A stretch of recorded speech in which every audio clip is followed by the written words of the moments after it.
This is a video response to DBJ, to the awesomely titled Rant, Rules as Written. Of course, it didn't really come off as a rant. It was more measured than that.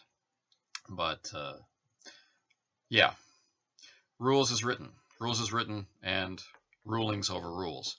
This can be a source of contention. At the end of the video, DBJ called for people to come forward in support of rules as written to create a dialogue, and I'm not sure I'm exactly in that group that would support raw rules as written as a primary source of play, but there are many occasions where I do choose to run the game that way, and there are specific reasons why I do so. So I thought this would be an interesting opportunity to make a first video response to DBJ, and looking forward to any feedback that comes as a result.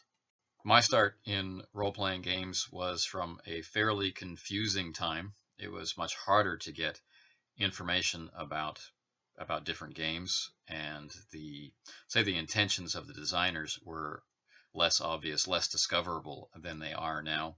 So when you have multiple versions of the same game out, all with the same title, all from the same company, with slightly different art, that sort of thing, but actually different games, there's a lot of stuff that made it hard for you to move from group to group. So what I'm talking about, the original box sets of basic D&D. There were people that you would meet that played the game quite differently than you did and came at it from a different point of view. And let's face it, in any kind of organized endeavor where you have a group of people trying to accomplish a thing, there are people who want to do that rather than spend time talking about how to do that, especially if you're ostensibly sitting down around the table, to all play the same game. Some of those early versions of D&D were, not the easiest thing to read as kids, especially without the background of the people who wrote them.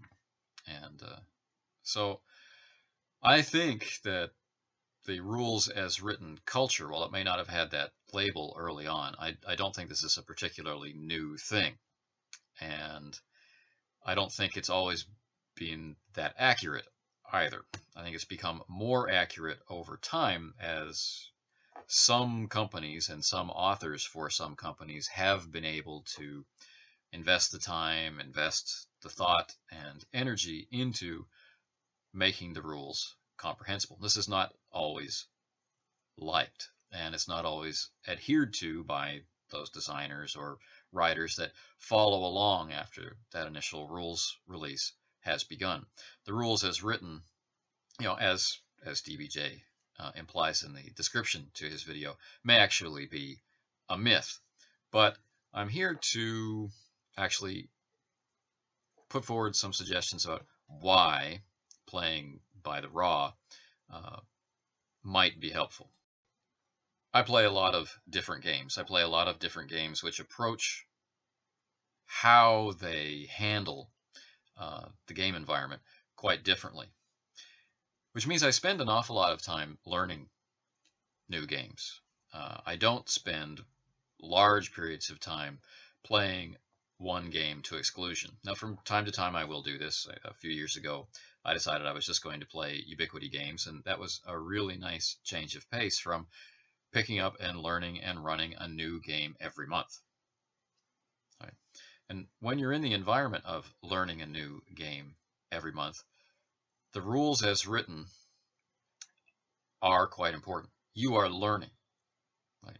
You haven't reached the stage yet where you can just play that game, and you're still kind of bound up with your attitudes and impressions and habits and hangovers from the previous game. Focusing on the rules as written during your learning process allows you to clear out the old garbage and see the new game for what it is, right? Clear away the preconceptions you're bringing into that new game. Clear away the procedures, the habit, the mind space for how to frame roles and structure a scene and approach your subject matter. Clear all that away until you just have the new game left. And Then, after that, comes a period of practice, so you can internalize those things. I mean, as we grow in our hobby, as we grow older, the way we learn things changes, and I expect that I'll come to rely on the rules as written as a learning tool more and more as I go on. What are the benefits of it? As I said, one, it gives you a starting point to actually learn that game.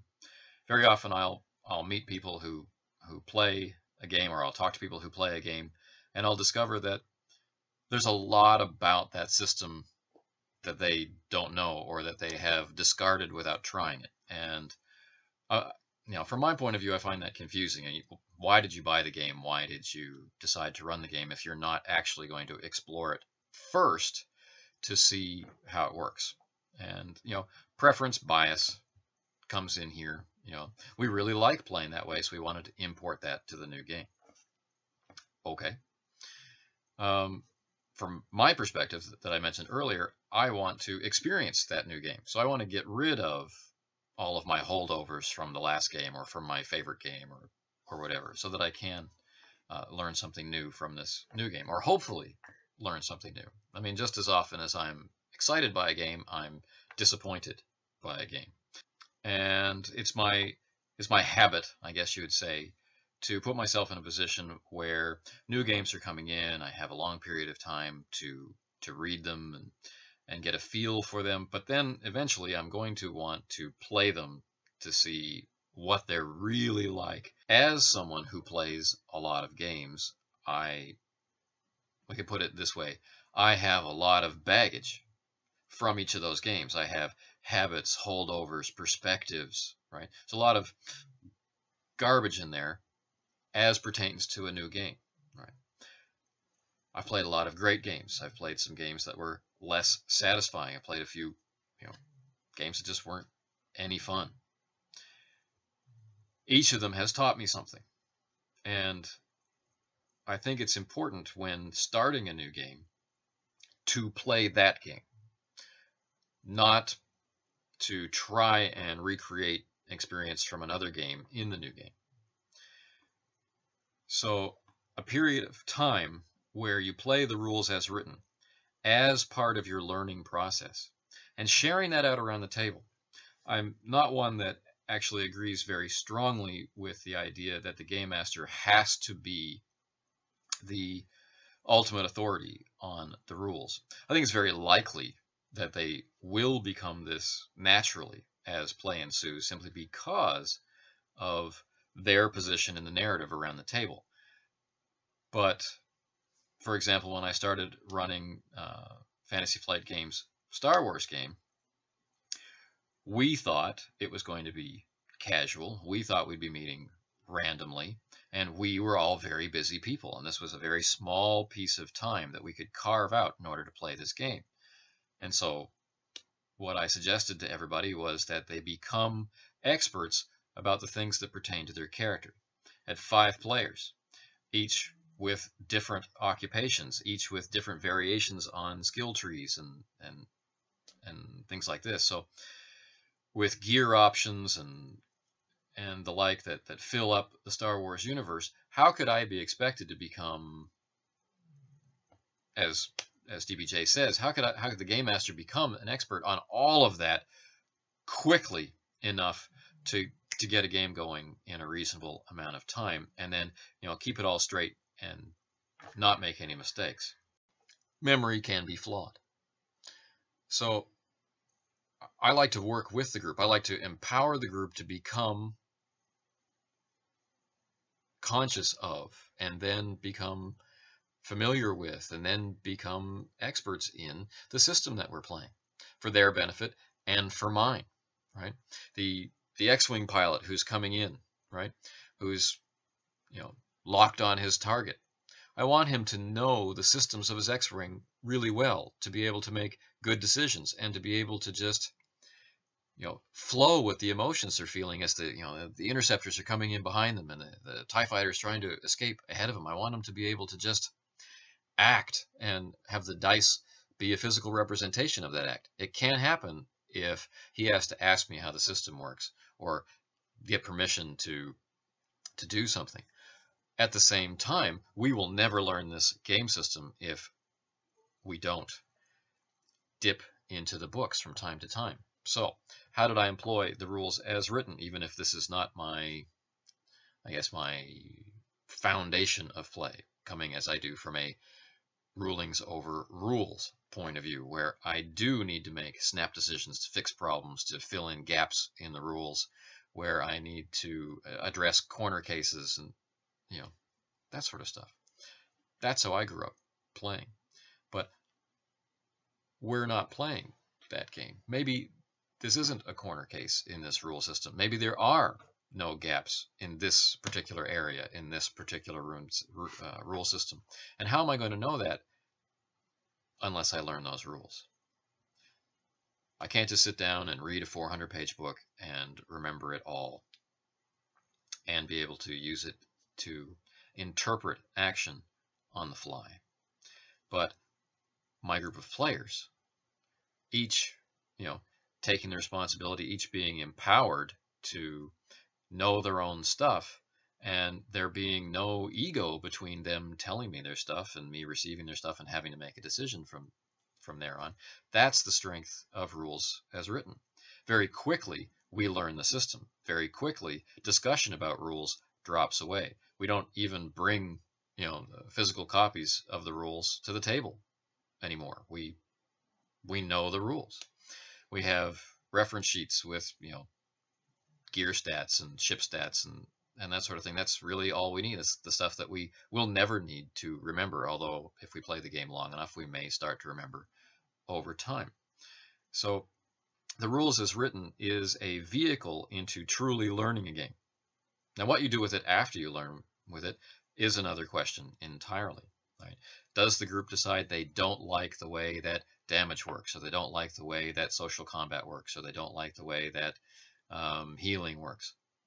Then they, as a group, with full comprehension of how the game was designed and intended, applies a fix that makes them happy, doesn't break the game according to their perception of it, and it doesn't cause spin-off problems in other parts of the game. And they can do that because they've played it, they understand it.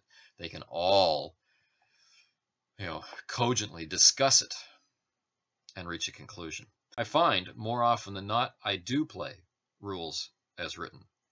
I have found no reason to insert house rules into RuneQuest, which I'm actively playing, into Star Wars, which I'm actively playing, into Broken Rooms, which I'm actively playing, into A Time of War, which I've been playing for a long time. Although we are discussing a change to how the skills are represented in A Time of War. There's a very cool thing that the rules do in that game, which kind of differentiate between a hobbyist and like an expert or a master, and making it different from being a professional in that thing. And we're thinking about applying that rule to more of the skills. And as we've been playing for 4 years, discussing how that rule works and what we'd like to do with it is pleasurable. It's interesting, and we can make those changes without too much worry about unexpected results from so doing. And everybody involved in the group can follow that discussion, and we can achieve buy-in or acceptance of it quite easily. Yes, I did have a problem with this rule before. I see what change you're trying to make, and yes, I like that. Let's do that. So, rules as written, blending into rulings over rules. Rules as written as a defense against an adversarial game master. Really, this has nothing to do with rules as written. This has everything to do with the presence of an adversarial game master and a group that's willing to play with them. The adversarial player who comes forward and uses rules as written to achieve some kind of personal agenda, again, the problem isn't with the rules as written. The problem is with the player who's not working to be a member of the group. Anyway, interesting question. Rant, rules as written. This was a video response to DBJ. The link to the original video will be below. I look forward to hearing back from you or anyone else.